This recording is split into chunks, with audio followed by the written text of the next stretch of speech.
The world is messy. There are ambiguities. Yep. People who do really good stuff have flaws. People who you are fighting may love their kids. If all you're doing is casting stones, you're probably not going to get that far. That's easy. This has all taught me a really valuable lesson. I don't know who that person was. Often we see people march forward on social media as unwavering revolutionaries and point out how Mahatma Gandhi boycotted foreign goods for country's sake.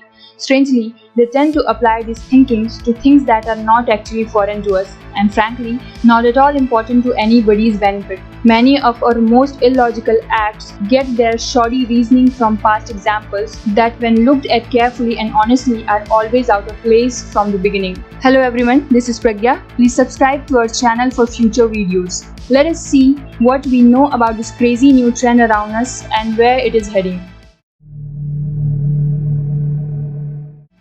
The phrase cancel culture is believed to have originated from a relatively obscure slang cancel, which means breaking up with someone. It was used in a 1980s song from the legendary band Chick called Your Love Is Cancelled, which appeared in their 1981 album Take It Off. The songwriter Nile Rodgers, who was heavily obsessed with the television, used the word cancel as a metaphor for his rejection of one of his bad dates. The song was not a hit, but the word cancel started its own journey in the general vocabulary.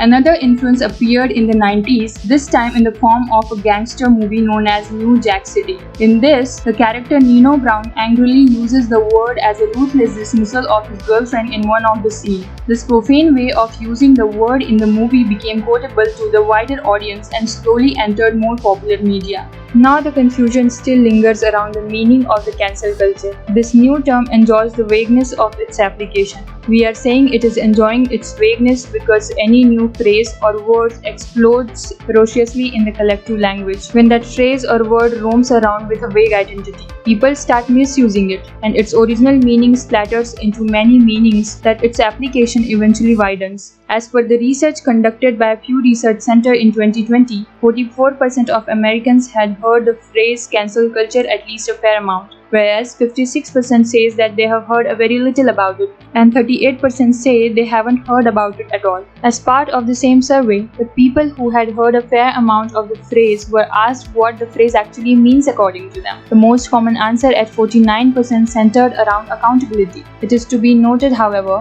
that a small portion of people who mentioned accountability in the meaning of the phrase also discussed how these actions can be misleading, ineffective, and outright cruel. Taking this thread ahead, the meaning is leading nowadays more towards the people who think well-intentioned activism online leads to juvenile, ineffective, and cruel execution. The part of asking for accountability has taken a back seat, and the part of being the activist of justice, despite not knowing whether or not their activism is required on the topic or not, has become a common trait. Let us take an example of one of the popular celebrity cancellations.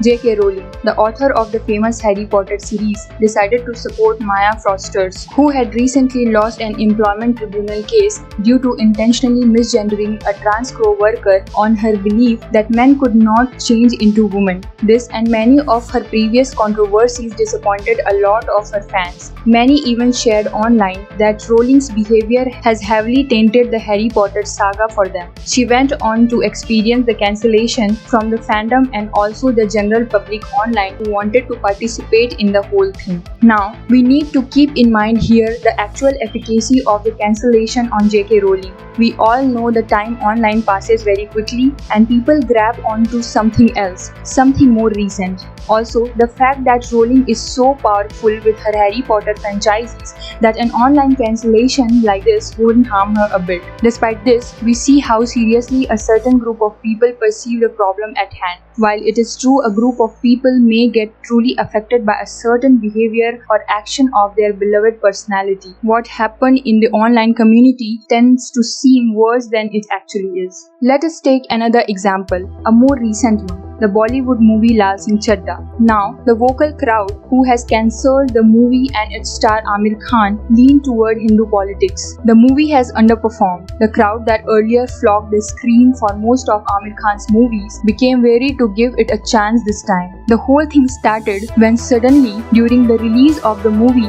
an opinion erupted on social media that Khan should suffer at the box office because a statement he had made 7 years ago about intolerance and not feeling safe in his country. The statement created a lot of controversies for the actor when he had actually said it.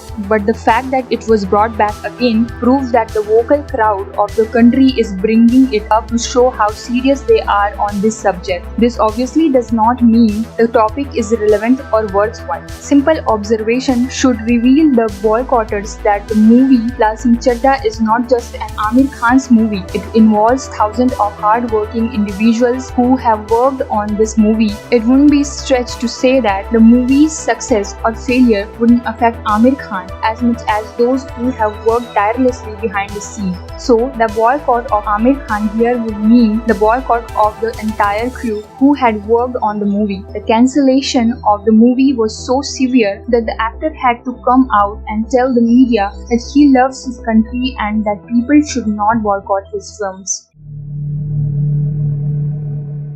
In the first year of the 21st century, researchers had a very positive outlook on the potential of the internet. It was believed that it could help businesses and foster social movement, activism, and equality. The positive outlook is still present, but the negative perception had started rising up as well. But fascinatingly, this 1996 MIT study prophetically predicted that the internet would lead to more echo chamber, areas of conversation in which no differing views are expressed. It also indicated that there would be decreased understanding of the outside. On social media sites such as Twitter, Facebook, or Tumblr, people tend to follow those who share their opinions and interests while blocking those whom they do not agree with. This creates an echo chamber that the MIT study talks about. The people outside this echo chamber are either unaware of this online pedestal of justice or think them to be unimportant. As a result, the disagreements are dramatically carried out and appear to be the only voice echoing around.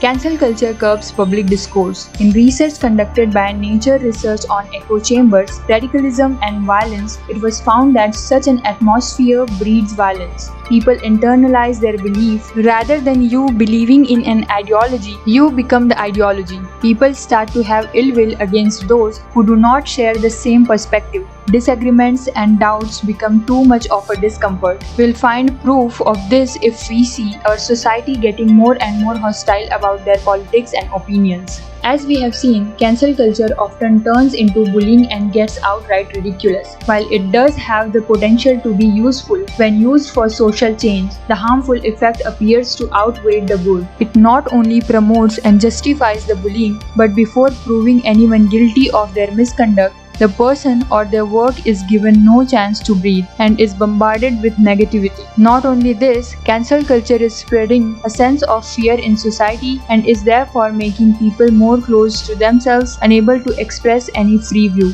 But if we see all the various examples available in recent years, the cancel culture appears to have become a means for those who want to harass with their prefabricated codes, leading to no resolution for anybody. Their whole system is based on policing and surveillance. In order to stop this from getting any worse, we have to realize that continuing with this culture of cancelling people with different beliefs could be our rapid step toward a rigid society where freedom and justice are actually strangulated before anything else.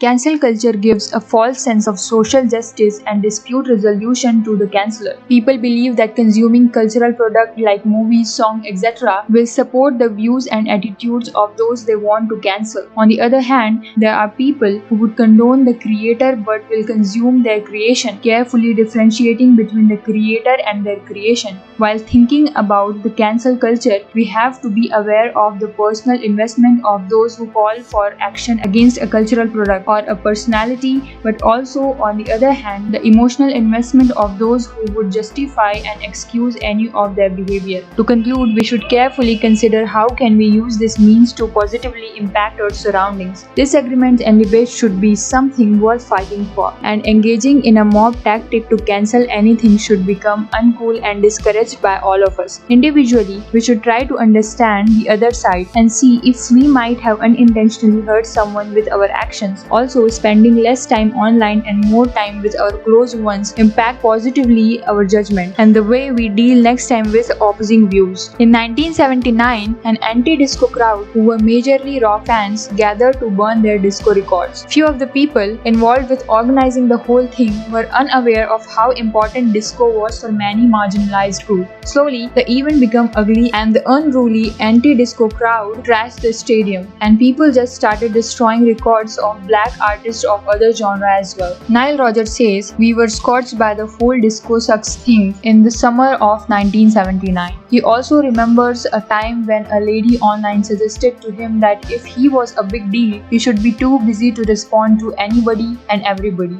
The woman went to introduce a phrase to Nile Rodgers that he had never heard before. She told him that he was cancelled."